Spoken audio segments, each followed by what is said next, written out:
Watch what happens. Aestolia versus fastfruitman. Avatars with transparency. Love to see it. Very unrealistic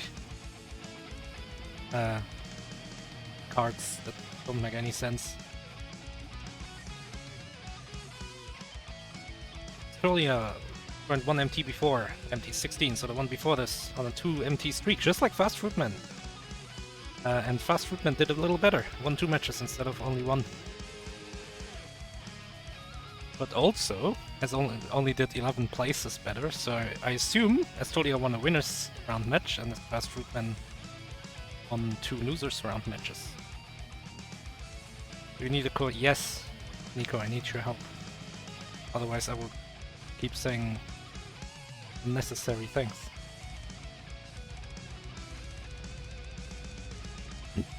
So yeah, win rate on fastfruitman's side.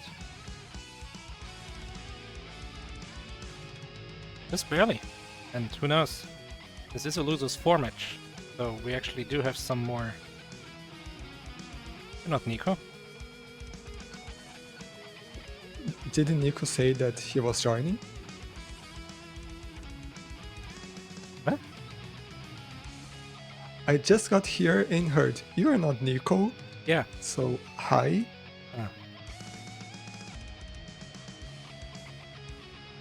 Hi Nico. Hello? Can you hear me? I think I've got my setup set. You sound regular. That sounds good. I think. I don't know, is regular sounding me a good sounding me? When people ask me how I do, I say I'm doing normal. And then when they like go, oh no, why? I go, no, normal is good. I don't recognize either of these racers. This is exciting. This is a double mystery for me. Double mystery? Yeah, both of them joined in MT16. Okay. It was a whole mystery tournament ago. Oh, there's not a lot to say about the races, but we can say something about the games they've played. Quite a lot. This is losers 4 already. We're trucking along. Do any of these games catch your eye? Let's see. Unknown. That's a mysterious game. Yeah, someone needs to update the sheet. I cannot do it. I do not have access. Only one of these I recognize is Hello Kitty's Flower Shop. So I don't know what that says about me that look at this list and Hello Kitty pops out at me. It was a good game. Like, surprisingly good. There's Hello Kitty, the whole Sanrio franchise. There's a lot of mysteriously good games. They have a whole Pokemon clone game that's just Sanrio characters that never got localized. Like, there's a lot of good Sanrio games. And a lot of good ones for mystery. Train Hook's another game that was played in a previous mystery tournament. It was the Pink Hook Project, I believe. Yeah, that sounds vaguely familiar, although when you've been in enough mystery tournaments, you start developing sort of a generalized experience with grappling games. Yeah, this is very a grappling game, but it was quite fun. But I don't know how their match went.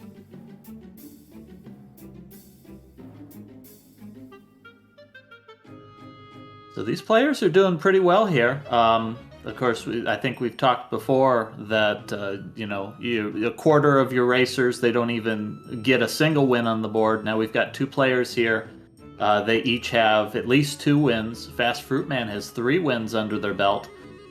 So we're looking at some skilled players here. That these players don't have their cards, don't suggest a whole lot of victories on it, but don't let that fool you. These are players who have got some wins under their belt. We've got above average racers here, so I'm looking forward to this being an exciting match.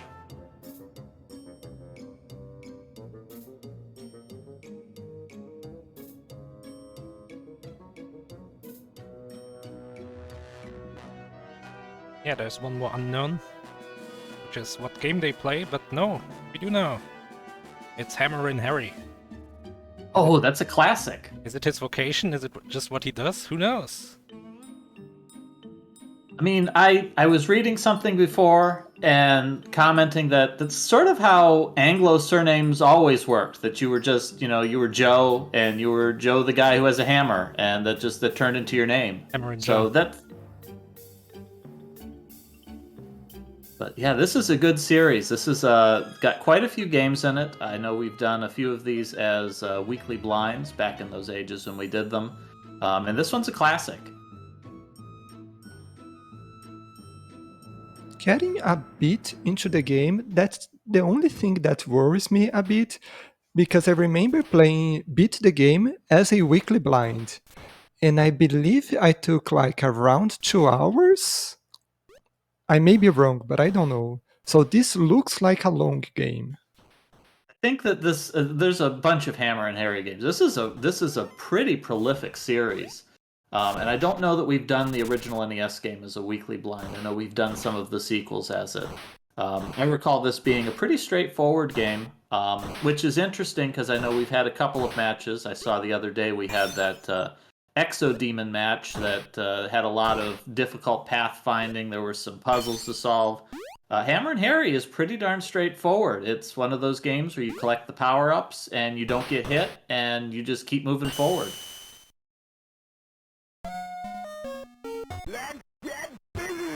Oh my god. Let's get busy.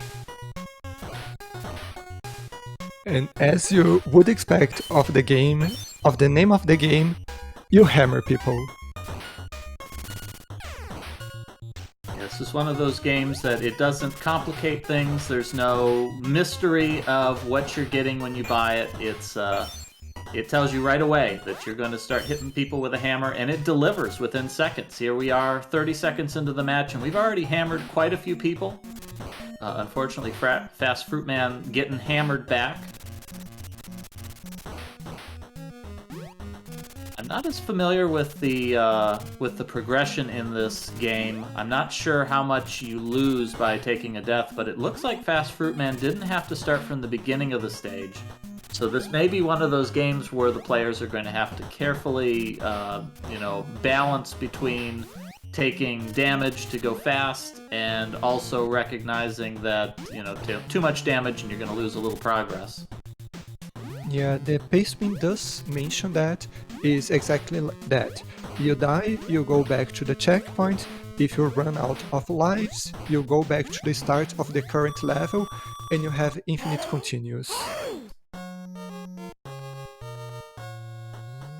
I think that voice was supposed to be saying Hammering Harry. Barely understandable. So I like what fastfruitman is trying to do here. Has the hammer out. So this game started with a pretty lengthy attract mode, and it showed the players a couple of tricks here. One of the tricks it showed them was holding the hammer up to use it to deflect projectiles. So I appreciate the fastfruitman is experimenting with that. Unfortunately, it looks like this boss is just pretty straightforward. Bump him with your hammer. And despite the fact that this has got safety written all over this construction site, absolutely nothing that we observed there was safe in any way. I'm pretty sure OSHA would disapprove of all of this.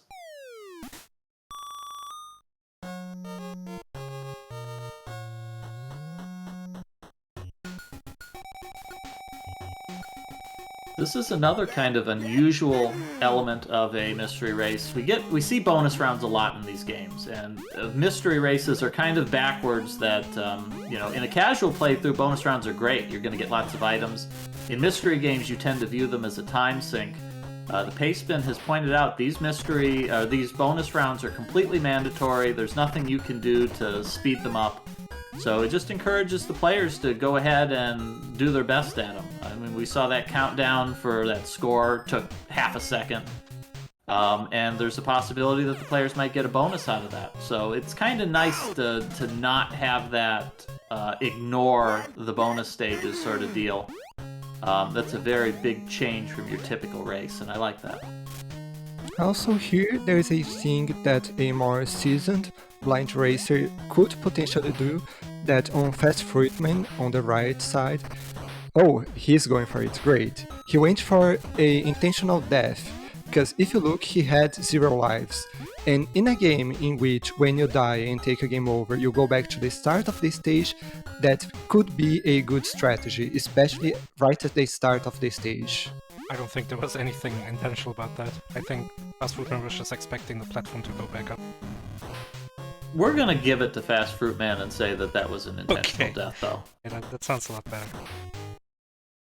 So right now, the race, we've got a little bit of a lead here. Aestolia is pulling a little bit ahead, but this is still very close. There's not a lot of difference here between the players. And we've got that first level jitters out of the way. That's another kind of a big thing you see in these mystery races, is that the first level often is a little bit awkward as the players are getting used to the basic controls. They've read the pace spin, but they need a quick refresher actually pushing the buttons. And now that the players sort of have an idea of what they're doing, now I think is when the race starts to get really exciting. That may be an intentional game over there from Aestolia as well, maybe realizing that after draining 2 of their lives, a negligible distance through the stage, maybe it made sense to just take that intentional game over, get those lives back, so you have them for the rest of the stage. Yeah, having 3 lives only is kinda rough, because it's not like, okay, I have 1 life, 2 lives left. Okay, I won't go for the intentional game over now, or I have only 1 life now. Do I continue trying the game and learn the stage a bit more, or do I take the game over and just try to progress even further? I'm starting to have some questions about this construction yard. We have apparently a tube that's just dispensing cement in a constant stream. I see that fastfruitman just dodged a wrecking ball that just has lots of spikes all over it. I'm not certain that this construction yard is really practically arranged. It should be fine. And we have a supervisor, I guess, here on the right side, with fastfruitman facing the second stage boss. This is a pretty forgiving boss. Giving him a hit, he kind of just goes flying. I know that a typical boss pattern is you hit a boss and they just get some iframes. So that's having that flinching is really making it pretty easy for our players. Although it looks like that's only a mid boss. So we're still got some more stage to go. One thing that I'm not sure if we've mentioned already is the power-ups on the bottom right. Right now, both players had the rotating spinning attack, I think, and fastfruitman also had a helmet, which might be 1 extra hit point, I'm not sure. Yeah, that's a big deal. It looks like the players are going to lose those upgrades when they take a death. So that is going to be a big differentiator if the players are able to get those power-ups and hang on to them. Particularly like this giant hammer power-up that fastfruitman and Aestolia are both picking up at the beginning of the stage. That can make a big difference. Being able to hang on to those will make a lot of these fights easier, will give them a lot more leeway. That's sort of one of those things that you see more often in these old video games, NES and Super NES era. That doesn't seem to be as common in more modern games. In modern games, power-ups tend to have a lot more longevity to them. One thing that the pastebin don't mention, and it shouldn't even, and I can't really remember from playing the game, is that I think this game controls like Ghosts and Goblins, Castlevania, in which you jump and your jump arc is predefined. You can't change your direction mid-jump. Ooh, yeah, that's another very modern convenience, is having total control over your platforming. And we're seeing that's pretty rough. Our players are taking a lot of deaths here by falling into pits. Because you can see like Aestolia is having a lot of trouble, it seems, to jump where she wants to. So I think that's the case. I'm not 100% sure, but that might be the case. It looks like they have a little bit of air control, but it's not very good. It does look like even just falling off of a platform, you have a lot of forward momentum. So this is one of those games you tend to see a lot of these in these older platformers, and I like this because this is a very different sort of setup.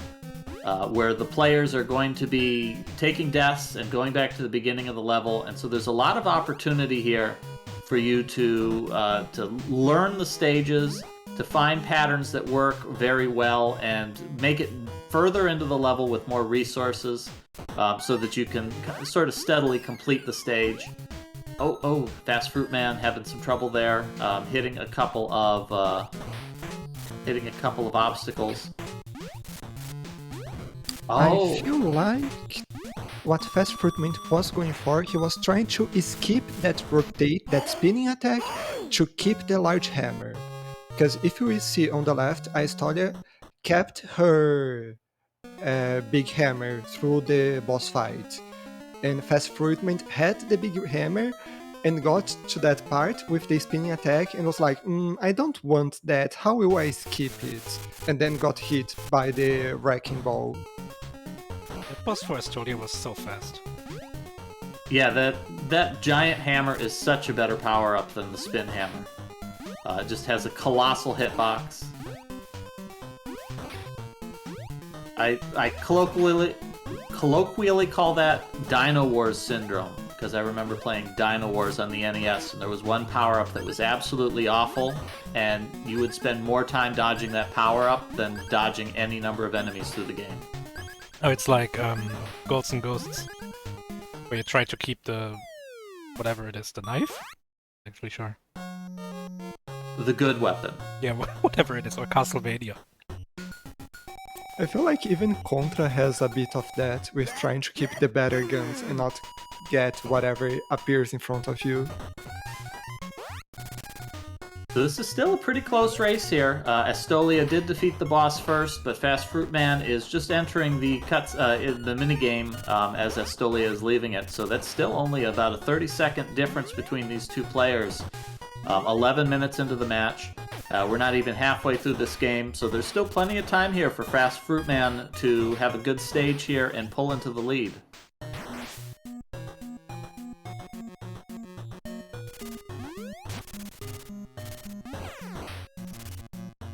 Wonder if I can figure out what the bonuses are for the bonus stages.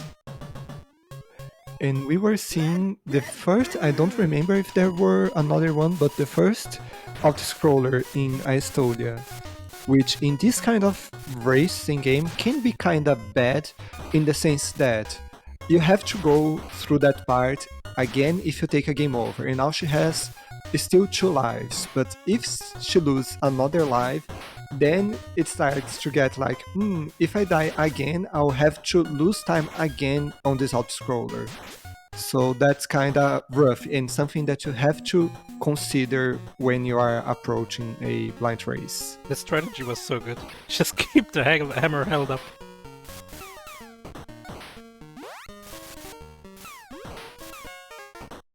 God, seagulls. Alright, Aestolia has made it off of the boat, but these seagulls are relentless. Yeah, it's so hectic. Was that intentional? I don't know, but I was gonna say, meanwhile, Fast Fruitman kept his hammer up. Is this Street Fighter now?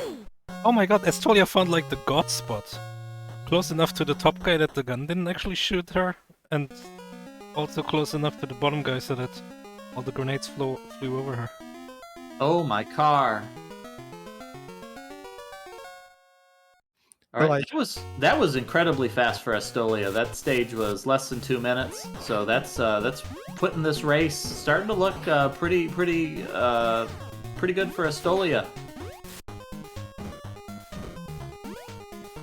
So Fast Fruitman kept his hammer up, but he still is getting hit by some enemies. Maybe he's trying to attack, and that's his issue. Meanwhile, Aestolia simply kept her hammer up all the time. So according to game FAQs, these bonus stages, if you score a lot of points, you can get a hard hat. And if you score even more points, you'll get a medicine vial, which I think that might be like a full health refill. Oh, here we go. And we see Aestolia getting a free hard hat for rescuing his girlfriend, or her girlfriend, from these bombs, these incredibly unthreatening bombs.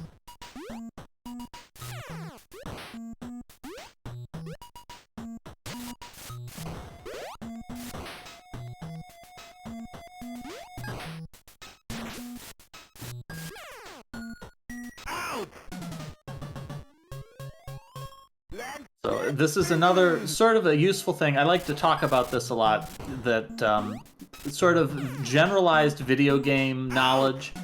We have the start of the stage here that Aestolia walks along this pipe and then you have to go down and, you know, it's not in the paste bin. There's nothing in the paste bin telling you that, but Aestolia immediately recognizes, oh, I need to go down through a pipe. Obviously, I push down and jump to pass through this pipe. So that's a useful piece of video game knowledge to do that you otherwise might spend a little bit of time wondering, whoa, where do I go? What do I do?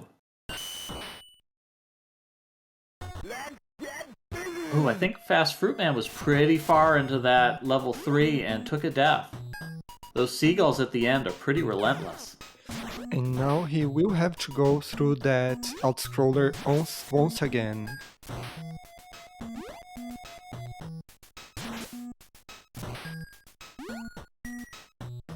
Yeah, some of our commentators pointing out level 4 here that Aestolia is on. Do we think that this is lava, or is this just really stylized water in a sewer?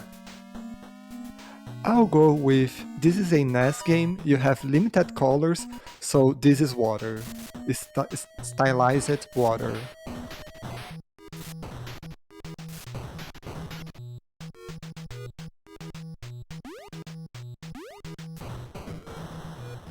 Aestolia exits the sewers, enters this construction building, and immediately beats the crap out of the first person that she sees. So here I believe we will be getting into a few fighting arenas, where you have to face a number of enemies before you are allowed to progress. But I may be remembering things wrong. No, I think you're correct. I think that we've got a little bit of a boss rush here. So after having a couple of platforming heavy stages, here's an opportunity for the players to just go wild. Aestolia making extremely good use of this down attack that just defeats all the enemies as they come.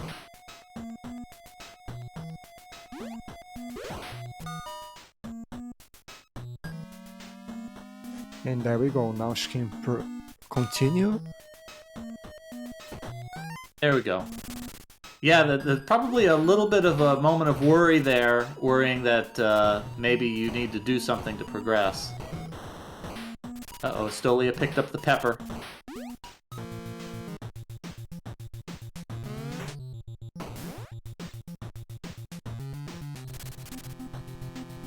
And on to stage 4 boss.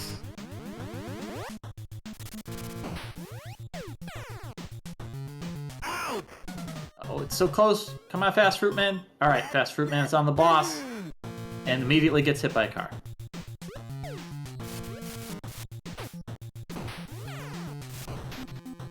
But thankfully, this is a very generous checkpoint here. Ooh, another death. Come on, fastfruitman. Gotta figure this out. Both players have the same issue, kinda, that they died in the boss fight, and now they have to redo the boss fight without any power-ups. fastfruitman just completed his side, and let's see how Aestolia does. But if you complete the boss when you first encounters it, you are so better off. Yeah, it's kind of a backwards sort of thing. You play a game like a Mega Man game, and it's almost a good idea not to use your power-ups on your first attempt because you want to save them. This is the opposite. The first time you get in, you wanna be pulling out your A game immediately so that you can take advantage of all your power-ups.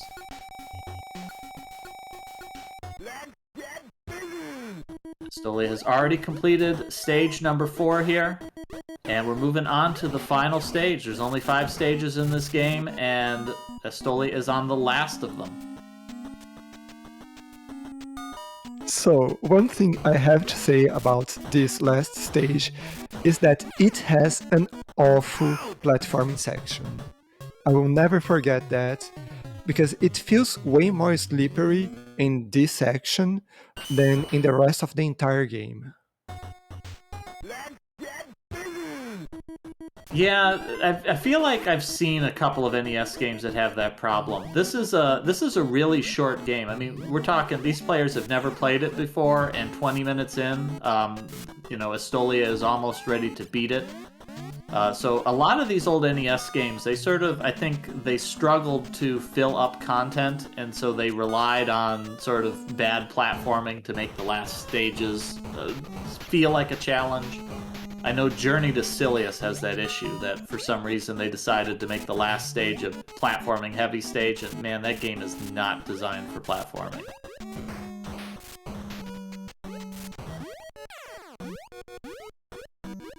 So Aestolia making her way through OCP headquarters so that she can defeat Robocop. I think that's how this game ends. I don't actually know the lore. I feel like you are trying to save your girlfriend or something like that because of those bonus stages. Maybe we'll go with that.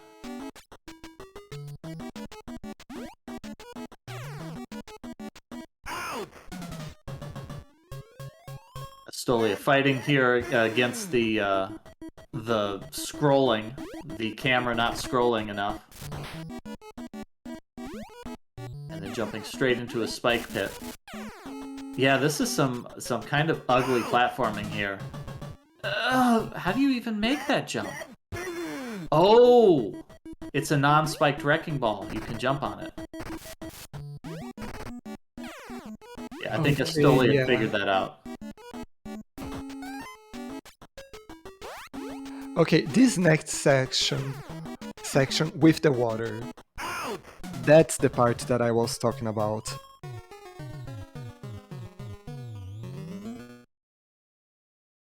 Wait, we're gonna swim?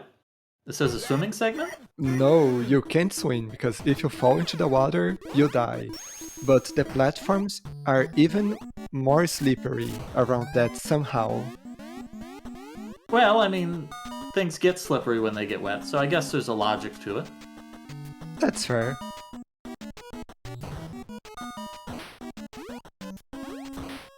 So fastfruitman is making his way through this stage number 4. Unfortunately, does have a difficult boss to fight at the end. So has a lot to do here if he hopes to catch up with Aestolia, who's already making her way through this final stage. At the same time, she is having a lot of difficulty with this last stage, so if fastfruitman somehow were able to complete the rest of the 4th stage in one go and complete the 5th stage in his first attempt, he could still have a chance. Yeah, and that sometimes happens. Sometimes a final stage is just constructed in a way that it clicks for you. Alright, here we go. Water time.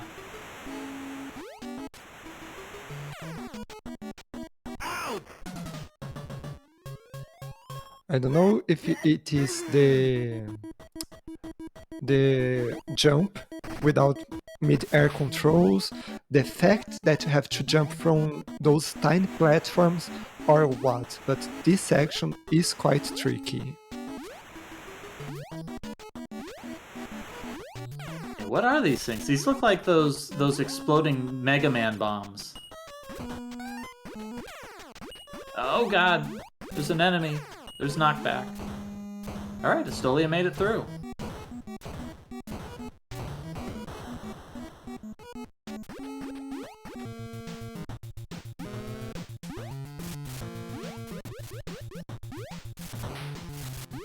fastfruitman doing pretty good with this boss here at the end of the stage. This is another boss that has 5,000 frames of knockback. Oh my god, I say that and then takes a death.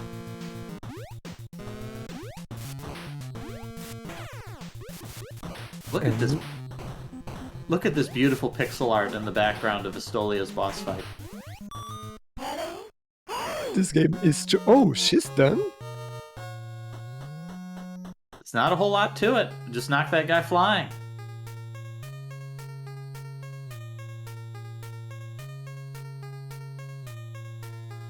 It's blinded by the lure of money.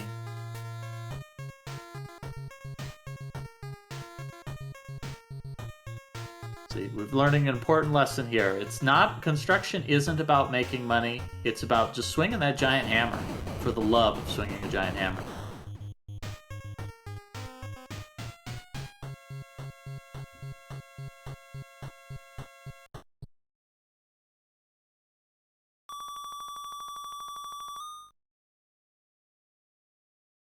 I did check my past race of this game, and it took me like half an hour, so she was considerably faster than me when I played this. I don't know the tester's time, but that was pretty fast, 23 minutes. Yeah, that's an excellent score. That was a pretty good performance there too. Particularly Aestolia had great performance on that third stage. Just plowed right through that without much difficulty. Made it through the seagull section on her first attempt.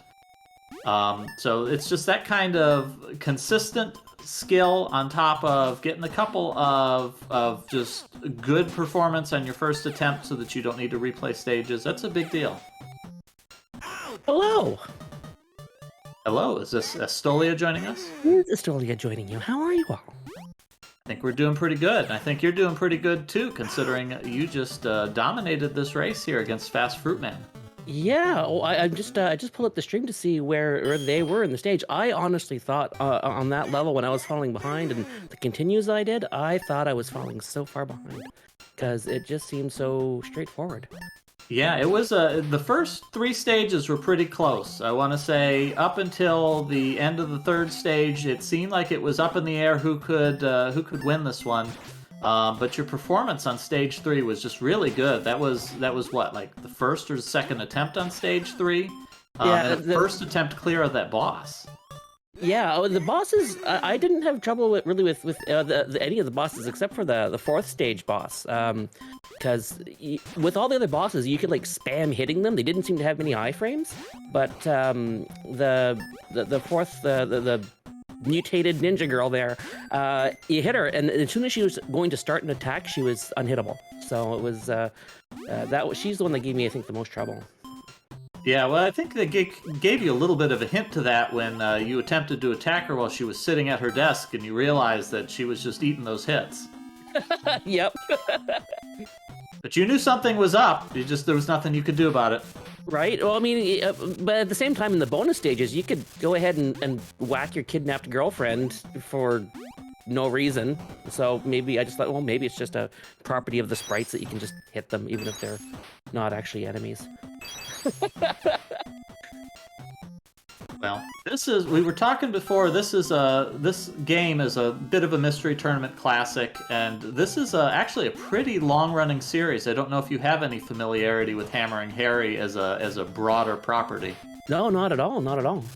Okay, this game has some good games in the series, so it might be something to look into if you enjoyed this one. Some of the later games are a little more lengthy. This is a pretty short mystery race, a quick 25 to 30 minute race, which is a little unusual for an action game. A lot of times these kind of action games come in and we only play, half of the game, 3/4 of the game. Right.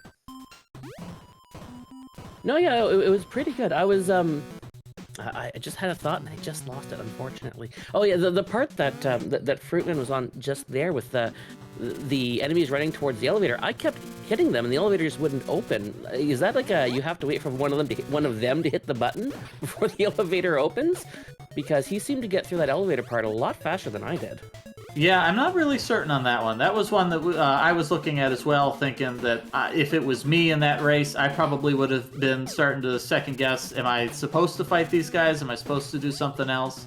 But I eventually jumped to the left and like, well, maybe I'll just let them, maybe they need to take the elevator is the thought that crossed my mind. So I just jumped to the left and then it seemed to work fine. Fast Fruitman on the level 4 boss again. Oh no, knocked the boss into himself. Took that death. But this isn't too bad. These bosses are, like you said, the bosses don't seem too bad. Particularly, a lot of these bosses, the stage 4 boss, the stage 2 boss, they have a lot of iframes where you knock them flying. Obviously, they need to be putting more points into poise. Yeah, I don't know. With the third level boss, I said I got through there on the first try. I just jumped on the car and I'm like, they can't seem to really hit me here, so I just started wailing on it. Yeah, you found the magic pixel pretty fast there. Fast Fruitman took a couple of deaths getting run over by that car forward and back. Oh, didn't even occur to me you can get run over by it. The only IREM franchise with more games than this one is R-Type. And R-Type Really? is yeah. Wow. Yeah, we've seen this one quite a bit. There's a Game Boy one that's got a little bit of a puzzle aspect to it that we did as a weekly blind ages ago. I know that there's another Game Boy one where Hammerin Harry goes to space for some reason and beats people up with his hammer in space. I think there's a Super Nintendo one that's another good one that's very similar to this one, where it's heavily action oriented, not a whole lot of puzzles involved. I like the movement of the characters in this. There's the one spot on one of the earlier stages where I was trying to jump down to a lower ledge, but I kept like floating way off of it. There is some play in the air, but it's kind of weird. You know, you can. As I was trying to figure that out, like if you commit too much, you're done. But if you don't commit enough, you can waggle back and forth a bit. Yeah, I think GFM brought that up, saying that it looked a little bit like Castlevania-style platforming, where you jump and you're committed to your jump. It's not as bad as Castlevania. You're not fully committed, but you're pretty committed. It seems like, yeah. Castlevania is definitely worse on the commits than this is. I think this is, if I remember your scorecard correctly, this is your third win now, so you are at 3 wins and 1 loss so far, so you are doing pretty well in this tournament. You're progressing into some of these later stages, so hopefully you are proud of your performance so far, because you are doing pretty well. Yeah, I'm a bit of a bundle of nerves, I won't lie about that, but it's definitely a better showing than last year, which was my first MT. This part tripped me up for a bit, and it wasn't until I got pushed off by the ball that I realized I could jump on it. Yeah, that one is really confusing, because particularly putting that right after you've just dodged 3 wrecking balls, then it throws another wrecking ball at you, and you have to recognize, no, this wrecking ball is your ally. This wrecking ball is on Harry's side. Well, I guess, if it doesn't have spikes on it, what is it but a giant hammer, right? In a way, that is true. It's just another blunt instrument. All right, well, thank you very much for joining us here. You're welcome to hang out and commentate a little bit on the rest of the race here. And hopefully you can get some good rest, because your next match is coming up, and the matches only keep getting harder as you get deeper into this tournament. Yeah, I'm looking forward to it, very much so.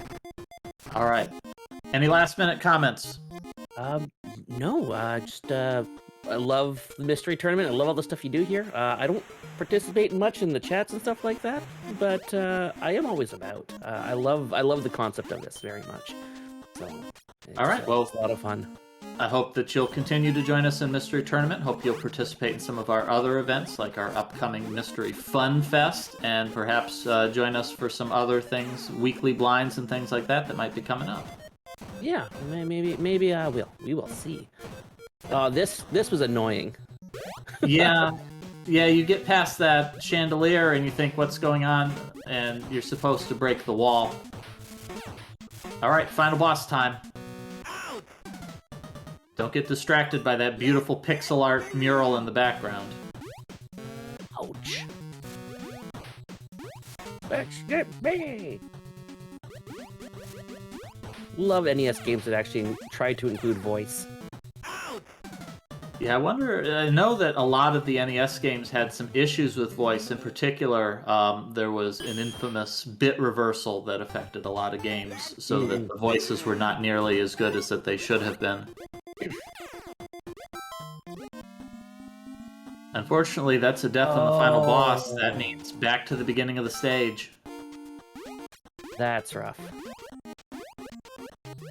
Yeah, this game is, these stages are not that long. They're just short enough that you don't, it's not devastating, but it's also, they're long enough that it does get to you.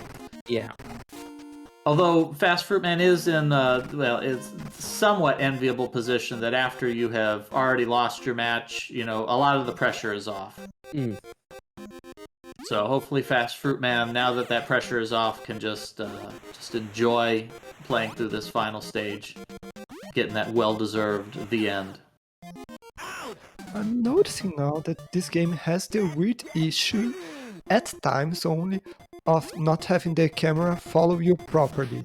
So the first time you arrive at this wrecking ball, the camera doesn't pan to the right, so you can't see the wrecking ball. But It's it's because when you're breaking the wall, you're up against the wall. So it's just like any other NES games where you're on the far right side and then the screen unlocks. Sometimes you have to go back to scroll the screen back forward again. I see, thanks. The Fast Fruitman collecting that medicine bottle, but then drinking that right away. Oh, got another one. So I think, I don't know, does the medicine bottle give you more than one hit point? I almost feel like you wanted to hang on to that until you need a little more health.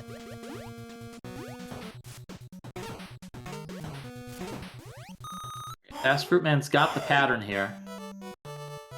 Taking a little more cautiously now. There we go, GG. Nicely done.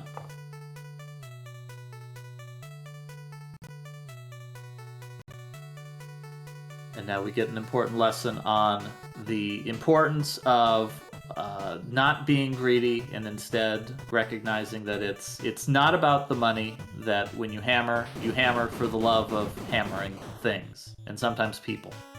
I mean, there's a whole song, right? If I had a hammer, I'd hammer in the morning. Hammer about love between your brothers and your sisters. That's what Harry's all about here. And welcome, Fast Fruitman. GG. And welcome, Hi, Fast GG. Fruitman. That was a good time. Oh, you enjoyed yourself on Hammerin' Harry? That's a good game. I like that. Yeah, it was very enjoyable. Yeah, this is a little bit of a mystery tournament classic title. It's a little bit unusual. We talked about before that a lot of times we do action games and the goals are, you know, beat level 3, beat level 4, but this is one that it's a nice game that you can play from start to finish, finish the final boss, and I think there's a sense of satisfaction that comes from that you play the whole of the game and not a little bit of it, and just feel satisfied at the end. Yeah, definitely. So tell me about maybe the part that you had the most difficulty with on this. I struggled a lot with the sewer, like just the first floor of level 4. There's a frustrating part about that with the pipes. On some pipes, if you just hit down to try and block the sewer lids, you'd fall through the floor. And I saw that hit you and hit me a couple times too.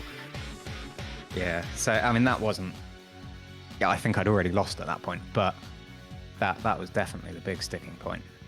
Well, the In race general, was... I didn't play the game carefully enough. I think I sort of rushed through and go like, oh yeah, I'll learn about the level, and then I've only got 2 lives and it all goes wrong. So. Well, the race was very close for the first 3 levels. You and Aestolia were both very close to each other in level 1 and 2. I think that you were one of you was exiting the bonus stages, the other one was entering it. Oh wow. And so that was up until level 3, but Aestolia had a very good run on level 3, defeated the boss on the first attempt. Was level 3 the waterfront? Yeah. The waterfront with those heck obnoxious, those birds. obnoxious seagulls. Yeah, I had to just get there with the windmill and hope, and that seemed to cheese it. Because when I did anything else, there's no getting around them.